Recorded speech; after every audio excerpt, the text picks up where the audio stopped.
Brothers and sisters, we got another article that's sort of whining about, well, not sort of, that is whining about the labor shortages here in America, especially in the restaurant area.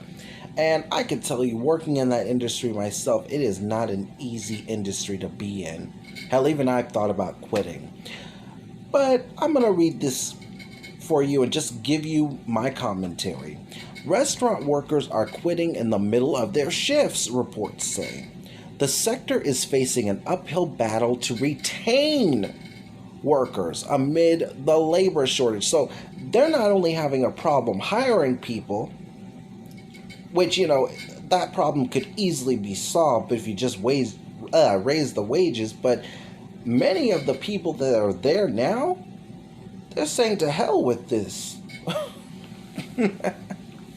Especially since they see that there are other options out there that pay them more. But, like I said, this could be an easy fix for all these folks out here who are getting in front of the camera saying that I can't hire nobody, I need help, please.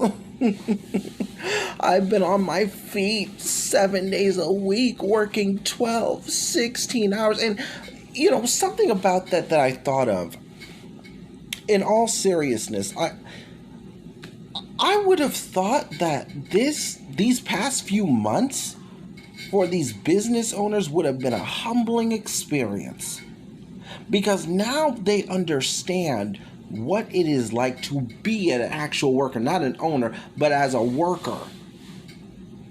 They're in front of these cameras saying they don't want to work these 12 and 16-hour shifts. They're exhausted. They don't get to see their families. They got no free time. Now you know what it is like for your employees. You know what it's like for them now because you pay them so little. Many people have got to get a second and sometimes third job. They don't have time with their families. They don't have, the luxuries you got. You would think this would have been the ultimate humbling experience, maybe even a mind-changing experience for these owners, but it's not.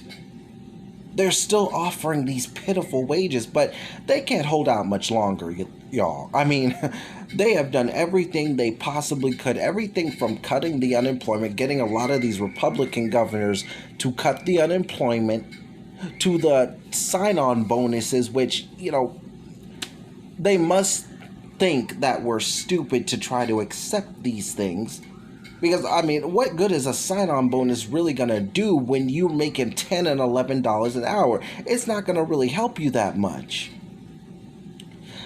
But, I guess anything but pay a higher hourly wage, right?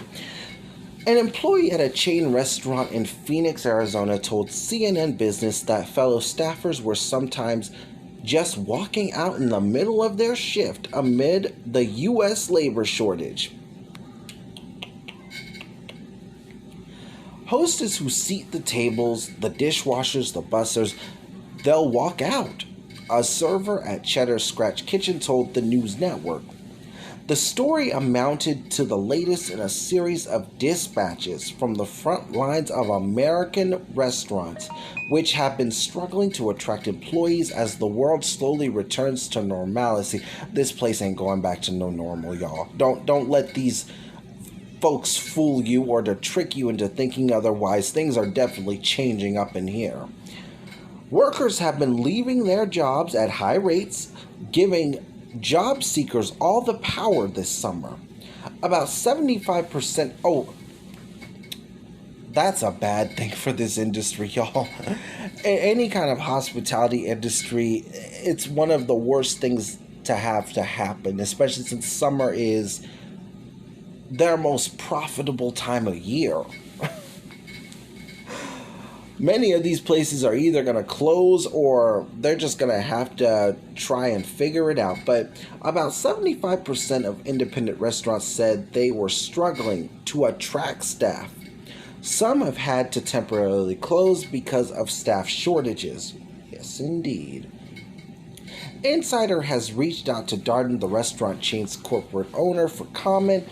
Darden's chief operating officer Rick Cardenas in May told investors that staff productivity had increased this year, driven partly by menu redesigns and food preparation improvements. You know, these people have completely missed the mark. They really have. Your investors are not who make you money at the end of the day. It's the people on the ground. But reading on.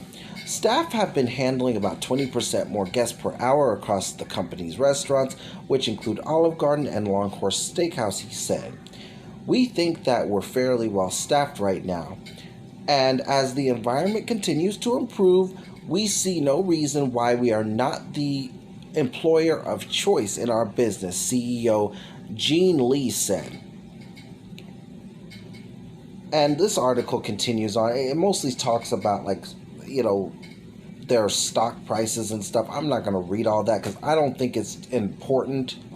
Your investors are not out there bussing tables. They're not out there, you know, cooking the food and serving it to guests.